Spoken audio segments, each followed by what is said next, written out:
Hello bachcho, let's read the question. The question says that suppose a charge of a proton and an electron differ slightly. One of them is minus E and other is E plus delta E. If the net electrostatic force and gravitational force between two hydrogen atoms is placed at a distance d, much greater than atomic size apart is 0, then delta E is of the order of given mass of hydrogen atom is 1.67 into 10 to the power minus 27 kg. तो यहाँ सबसे पहले की concept देखते हैं क्या use होगा। तो हमें यहाँ दिया हुआ है कि जो चार्जेस हैं थोड़े से मैनिपुलेट कर दिए गए हैं और इलेक्ट्रोस्टैटिक फोर्स और ग्रेविटेशनल फोर्स की बात की गई है। तो इलेक्ट्रोस्टैटिक फोर्स जो है वो स्टैटिक चार्जेस के बीच का इंटरेक्शन होता है, ठीक है। So it is interaction between static charge. और इसी तरफ जब हम ग्रेविटेशनल फोर्स को देखते हैं तो ये जो इंटरेक्शन होता है, interaction between bodies having mass, ठीक है। कोई भी दो बॉडीज हैं जिनका मास है m, सो वो आपस में ग्रेविटेशनल फोर्स एक्सर्ट करेंगे।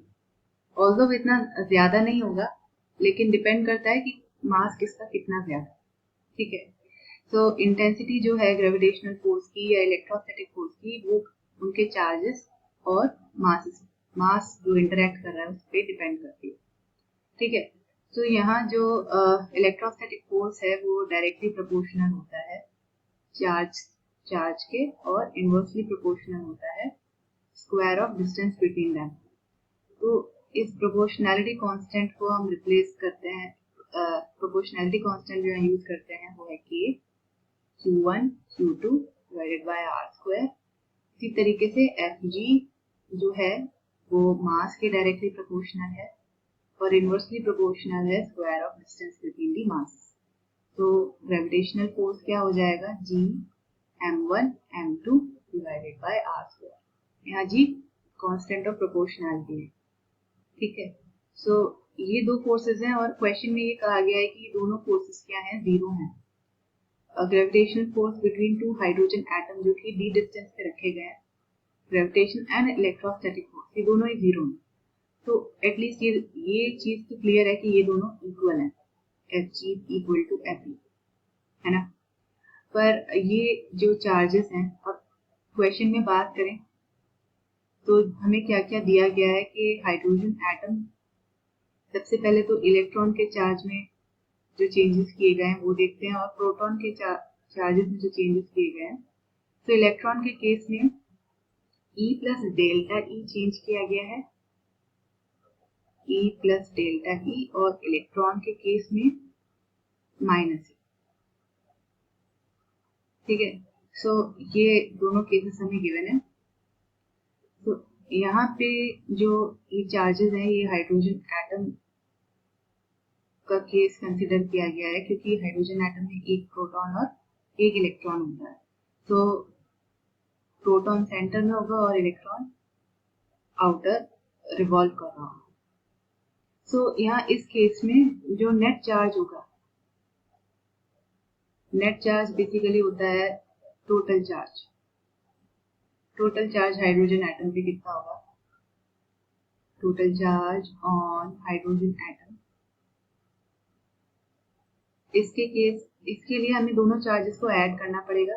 तो E plus delta E plus minus E, तो यहाँ माइनस E से प्लस E कैंसिल हो जाएगा, डेल्टा E आएगा नेट चार्ज, ठीक है। सो अब यहाँ पे हम इस नेट चार्ज को यूज करके ग्रेविटेशनल फोर्स निकालते हैं। तो इलेक्ट्रोस्टैटिक फोर्स निकालते हैं। तो K delta E whole square divided by R square. अब यहाँ पे जो दो हाइड्रोजन एटम लिए गए उसके केस में यहाँ बात की जा रही है, ये अभी हमने जो चार्ज निकाला है ये एक हाइड्रोजन एटम का चार्ज है, दोनों पे ही नेट चार्ज इतना ही होगा, delta E and delta E। दोनों को R डिस्टेंस की दूरी पे रखा गया है, ठीक है। तो ये इलेक्ट्रोस्टैटिक चार्ज होगा। इसी तरीके से जो ग्रेविटेशनल इलेक्ट्रोस्टैटिक फोर्स था, अभी जो ग्रेविटेशनल फोर्स है वो होगा G m square divided by r square. तो यहाँ हमें क्वेश्चन में हाइड्रोजन का मास दिया हुआ है 1.67 into 10 to the power minus 27।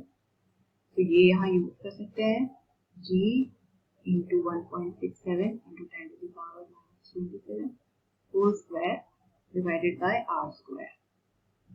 ठीक है, डिस्टेंस तो दोनों का सेम ही होगा, तो दोनों फोर्सेस के केस में जो डिस्टेंस होगा वो r स्क्वायर ही हम लिख रहे हैं। ओके, सो अब इन्हें इक्वेट कर देते हैं।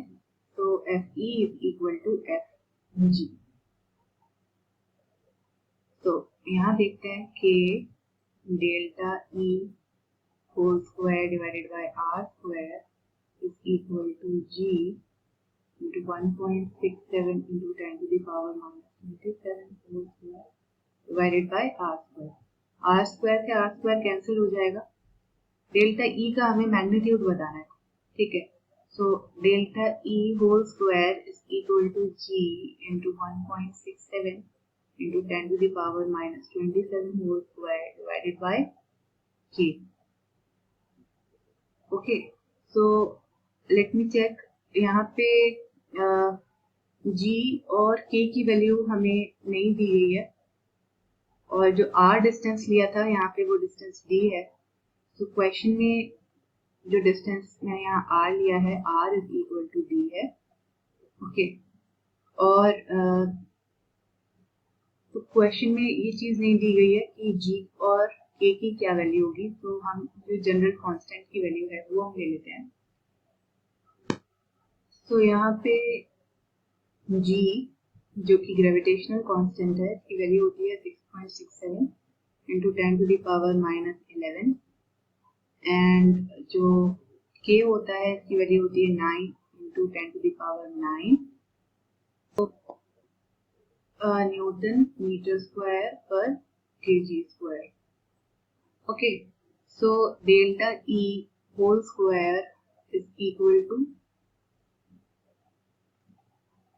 6.67 into 10 to the power minus 11 into 1.67 into 10 to the power minus 27 whole square divided by K जो होता है वो 1/4 pi epsilon naught होता है। सो यहाँ पे जो की वैल्यू होगी वो होगी 9 into 10 to the power 9। तो यहाँ इसे सॉल्व करने पर जो आंसर आएगा डेल्टा E वो रूट में होगा। ओके, सो रूट में वैल्यू आएगी इसकी is equal to 2.0668 into 10 to the power 74 minus 74। Okay, so delta E is equal to 1.437 into 10 to the power minus 37।